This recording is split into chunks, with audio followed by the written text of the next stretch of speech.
എല്ലാവർക്കും basic maths ട്യൂട്ടോറിയലിലേക്ക് സ്വാഗതം. കഴിഞ്ഞ ക്ലാസ്സിൽ നമ്മൾ എണ്ണൽ സംഖ്യകൾ, അഖണ്ഡ സംഖ്യകൾ, ഒറ്റസംഖ്യ, ഇരട്ടസംഖ്യ തുടങ്ങിയ സംഖ്യകളെക്കുറിച്ചാണ് പഠിച്ചത്. ഇന്ന് നമ്മൾക്ക് പുതുതായി മറ്റ് ചില സംഖ്യകളെക്കുറിച്ച് പഠിക്കാവുന്നതാണ്.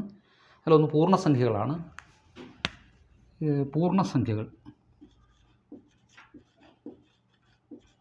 പൂർണ്ണസംഖ്യകളെ ഇംഗ്ലീഷിൽ ഇൻറ്റിജേഴ്സ് എന്നാണ് പറയാറുള്ളത്. ഇൻറ്റിജേഴ്സ് പൂർണ്ണസംഖ്യകൾ രണ്ട് തരം പൂർണ്ണസംഖ്യകളുണ്ട്. ഹോൾ നമ്പേഴ്സ് തന്നെയാണ് പൂർണ്ണസംഖ്യകൾ.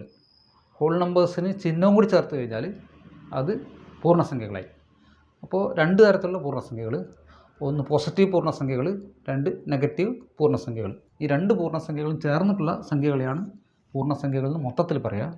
അപ്പോൾ നെഗറ്റീവ് പൂർണ്ണസംഖ്യകൾ എന്ന് പറഞ്ഞാൽ പൂജ്യത്തേക്കാൾ ചെറുതായിട്ടുള്ള സംഖ്യകളാണ് നെഗറ്റീവ് പൂർണ്ണസംഖ്യ, അല്ലെങ്കിൽ നെഗറ്റീവ് ഇൻറ്റിജേഴ്സ് എന്ന് പറയാം. അപ്പോൾ വലത്തുഭാഗത്ത് പൂജ്യത്തിന് വലതുപോട്ട് പോകുന്നത് പോസിറ്റീവ് പൂർണ്ണസംഖ്യകൾ, പൂജ്യത്തേക്കാൾ വലുതായത് പോസിറ്റീവ് പൂർണ്ണസംഖ്യകൾ, പൂജ്യത്തേക്കാൾ ചെറുതായത് നെഗറ്റീവ് പൂർണ്ണസംഖ്യകൾ എന്ന് നമുക്ക് പറയാൻ വേണ്ടി കഴിയും. അപ്പോൾ നെഗറ്റീവ് പൂർണ്ണസംഖ്യകൾ ഇങ്ങനെ തുടങ്ങുന്നു, അങ്ങനെ പൂജ്യത്തിലെത്തിയതിന് ശേഷം വീണ്ടും പൂജ്യത്തിൽ നിന്ന് കൂടി 1 2 3 4 എന്ന് പറഞ്ഞ് അത് അങ്ങോട്ടേക്ക് പോവുകയാണ് ചെയ്യുന്നത്. ഈ സംഖ്യകൾ അങ്ങനെ അനന്തമായിട്ട് അങ്ങോട്ടേക്ക് പോകുന്നു. ഇവിടുന്ന് ലെഫ്റ്റിലോട്ടേക്ക് ഇടതു ഭാഗത്തേക്ക് അനന്തമായിട്ട് ഇങ്ങോട്ടേക്കും പോകുന്നു.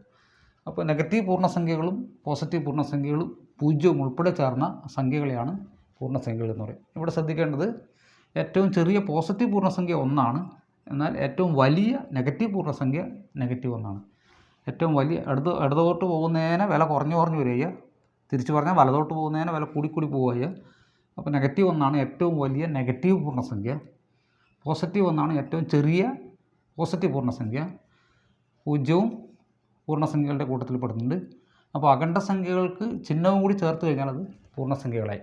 അപ്പോൾ നെഗറ്റീവ് പൂർണ്ണസംഖ്യയും പോസിറ്റീവ് പൂർണ്ണസംഖ്യയാണ് മറ്റൊരു സംഖ്യാസമ്പ്രദായത്തിലെ മറ്റൊരു സംഖ്യകൾ. ഇനി വേറൊരു സംഖ്യകളാണ് ഭിന്നങ്ങൾ എന്ന് പറയുന്നത്. ഭിന്നങ്ങൾക്ക് സാധാരണ ഫ്രാക്ഷൻസ് എന്ന് ഇംഗ്ലീഷിൽ പറയും. ഫ്രാക്ഷൻസ് p/q എന്ന രൂപത്തിൽ എഴുതാൻ കഴിയുന്ന സംഖ്യകളെയാണ് ഭിന്നങ്ങൾ എന്ന് പറയുക. അംശവും ഛേദവും.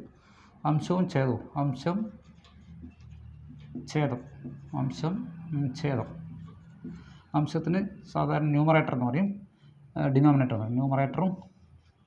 Numerator denominator. അംശവും ഛേദവുമായിട്ട് എഴുതാൻ കഴിയുന്ന സംഖ്യകളെയാണ് ഭിന്നസംഖ്യകൾ എന്ന് പറയുക. ഭിന്നസംഖ്യകൾ സാധാരണ 3 തരം ഭിന്നസംഖ്യകളുണ്ട്. ഇതിലൊന്ന് പ്രോപ്പർ ഫ്രാക്ഷനാണ്. പ്രോപ്പർ ഫ്രാക്ഷൻ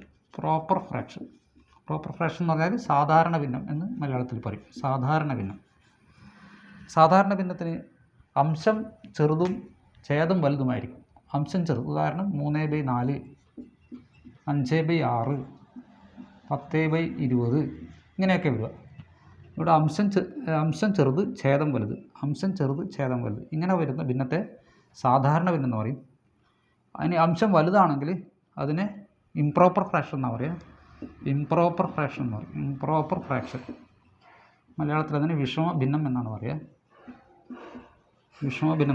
അപ്പോൾ നേരെ തിരിച്ചു വന്നാൽ അംശം വലുതും ഛേദം ചെറുതും വന്നു കഴിഞ്ഞാൽ ന്യൂമറേറ്റർ വലുത്, ഡിനോമിനേറ്റർ ചെറുത്, 6/5, 20/10 ഈ രൂപത്തിൽ വന്നു കഴിഞ്ഞാൽ അതിനെ വിഷമഭിന്നം എന്നാണ് പറയുക, ഇംപ്രോപ്പർ ഫ്രാക്ഷൻ എന്നാണ് പറയുക. ഇനി എല്ലാ ഇംപ്രോപ്പർ ഫ്രാക്ഷനെയും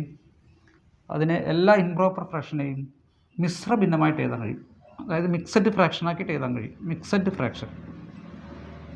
ഫ്രാക്ഷൻ എന്ന് പറഞ്ഞാൽ മിശ്രഭിന്നം എന്നാണ് പറയുക.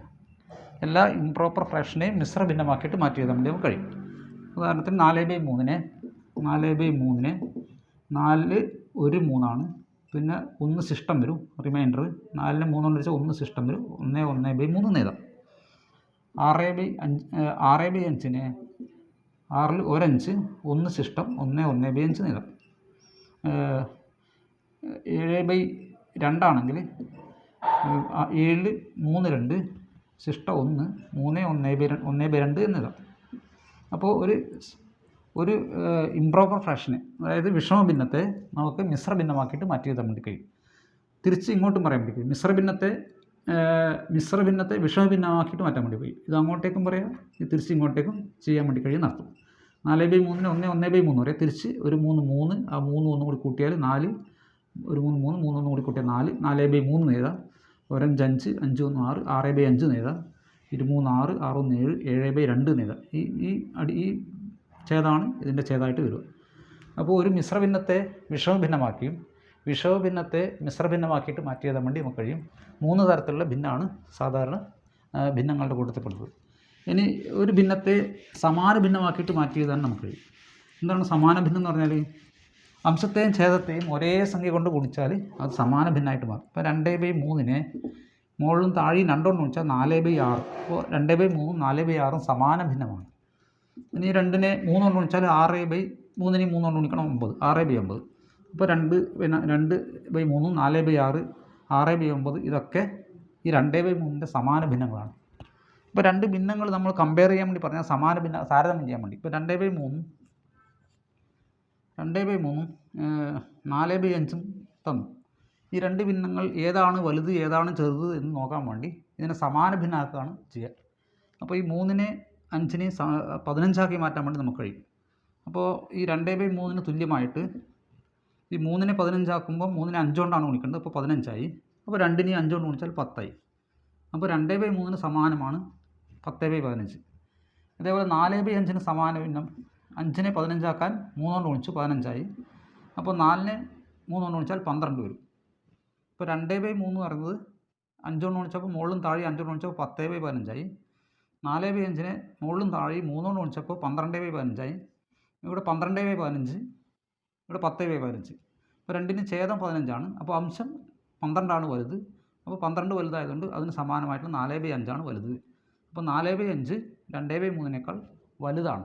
ഇപ്പോൾ 2 ഭിന്നസംഖ്യ താരതമ്യം ചെയ്യാൻ വേണ്ടി നമ്മളെപ്പോഴും അതിനെ സമാന ഭിന്നമാക്കിയിട്ട് മാറ്റി എഴുതിയാൽ വളരെ എളുപ്പത്തിൽ ആ ഭിന്നങ്ങൾ ഏതാണ് വലുത് ഏതാണ് ചെറുത് എന്ന് പറയാൻ വേണ്ടി നമുക്ക് കഴിയും. അപ്പോൾ ഇതാണ് ഭിന്നസംഖ്യകളുടെ കാര്യം.